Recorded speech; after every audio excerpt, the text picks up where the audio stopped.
சற்று முன்பு கிடைக்கப்பெற்ற ஒரு அதிமுக்கியமான மற்றும் பரபரப்பான தகவல் ஒன்று மக்களே. காணொலியை முழுமைக்கும் பாருங்க.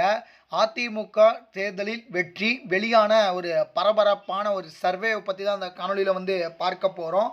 காணொலிக்குள் போவதற்கு முன்பு இதுபோல அரசியல் சார்ந்த உண்மை நிலவரங்களை நீங்கள் உடனுக்குடனே தெரிஞ்சுக்கணும்னு நினச்சிங்கன்னா நம்முடைய சேனலை மறக்காமல் சப்ஸ்கிரைப் பண்ணிட்டு பக்கத்தில் இருக்கக்கூடிய பெல் பட்டனை ஆலில் செட் பண்ணி வச்சுக்கோங்க. அப்போ தான் நம்ம போடுற ஒவ்வொரு அப்டேட்ஸும் பார்த்திங்கன்னா உங்களுக்கு நோட்டிஃபிகேஷனில் வரும். இப்போ வாங்க வீடியோக்குள்ளே போயிடலாம். அதாவது தமிழகம் முழுவதுமாக நடந்த இந்த சட்டமன்ற தேர்தல் முடிவுக்கு வந்திருக்கக்கூடிய சூழ்நிலை, தேர்தல் முடிவுகள் வருகின்ற 4ஆம் தேதி வெளியாக இருக்கக்கூடிய சூழ்நிலை. தற்பொழுது பார்த்திங்கன்னா ஏகப்பட்ட சேனல்கள் பார்த்திங்கன்னா பத்திரிகை ஊடகங்கள்லாம் பார்த்திங்கன்னா கருத்து கணிப்பை வெளியிட்டிருக்காங்க. அதில் பார்த்தீங்கன்னா முதல் கட்டமாக ஒரு கருத்து கணிப்பானது வெளியானுச்சு. இப்போது எக்ஸிட் போல் அப்படின்னு சொல்லிட்டு ஒரு கருத்து கணிப்பை வெளியிட்டிருக்காங்க. இதுக்கு முன்னாடி இருந்த கருத்து கணிப்பில் பார்த்தீங்கன்னா ஒரு சில கருத்து கணிப்பில் திமுகவும் ஒரு சில கருத்து கணிப்பில் அதிமுகவும் முன்னிலை வகுத்துட்டு வந்தாங்க. நம்ம பார்த்த கருத்து கணிப்பில் அதாவது பார்த்திங்கன்னா 2026 தேர்தலில் ஒரு கட்சி தமிழகத்தில் ஆட்சி அமைக்க வேண்டும் என்றால் மொத்தமாக பார்த்திங்கன்னா தமிழகம் முழுவதுமாக 234 சட்டமன்ற தொகுதிகள் உள்ளது.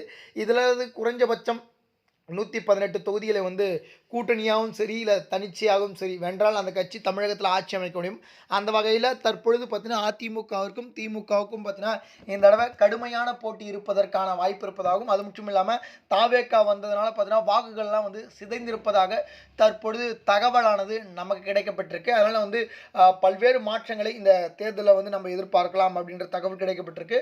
குறிப்பாக பார்த்தீங்கன்னா அதிமுகவை பொறுத்த வரைக்கும் நிறைய விதமான பத்திரிகை ஊடகங்கள் வெளியிட்ட கருத்து கணிப்பில் 110 to 145 தொகுதிகளை வரை அதிமுகவுடைய கூட்டணி கைப்பற்ற வாய்ப்பு இருக்குது அப்படின்ற மாதிரி சொல்கிறாங்க. ஆனால் எக்ஸிட் போலில் பார்த்தீங்கன்னா என்ன ஆயிருக்குன்னா திமுகவுக்கு 120 to 145 தொகுதியில் திமுக கட்சி வெல்லும் அப்படின்னு சொல்லியிருக்காங்க. ஆனால் பார்த்தீங்கன்னா சேனல்கள் எடுத்த கருத்து கணிப்பில் அதிமுக தான் முன்னிலை வகித்துட்டு வருவதாகவும் திமுக 2வது இடத்தை பிடிச்சிருப்பதாகவும் சொல்லப்படுகிறது. திமுகவை பொறுத்த வரைக்கும் 36 விழுக்காடுகள் வாக்குகளை வாங்குவதற்கான வாய்ப்பு இருப்பதாகவும் 105 to 110 தொகுதிகள் வரை திமுகவுடைய கட்சி கைப்பற்றலாம் அப்படின்ற தகவல் நமக்கு கிடைக்கப்பட்டிருக்கு. 3வது இடத்துல நம்முடைய தாவேக்கா இருப்பது குறிப்பிடத்தக்கது. தாவேக்காவை பொறுத்த வரைக்கும் 18 to 24 கிட்டத்தட்ட பார்த்தீங்கன்னா 30 விழுக்காடுகள் வாக்குகளை வாங்கலாம்.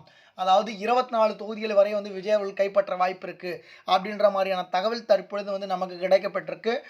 4வதாக பார்த்தீங்கன்னா நாம் தமிழரை பொறுத்த வரைக்கும் 0 இந்த தடவை எந்த ஒரு தொகுதியும் கைப்பற்ற வாய்ப்பு இல்லை அப்படின்ற மாதிரி சொல்கிறாங்க.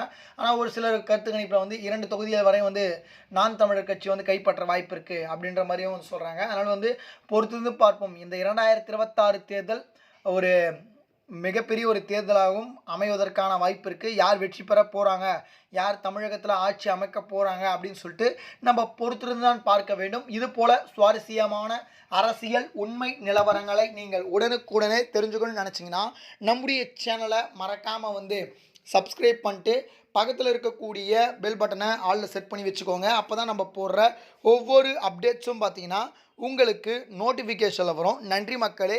அடுத்தடுத்த வீடியோவில் சந்திக்கிறேன். நன்றி, வணக்கம்.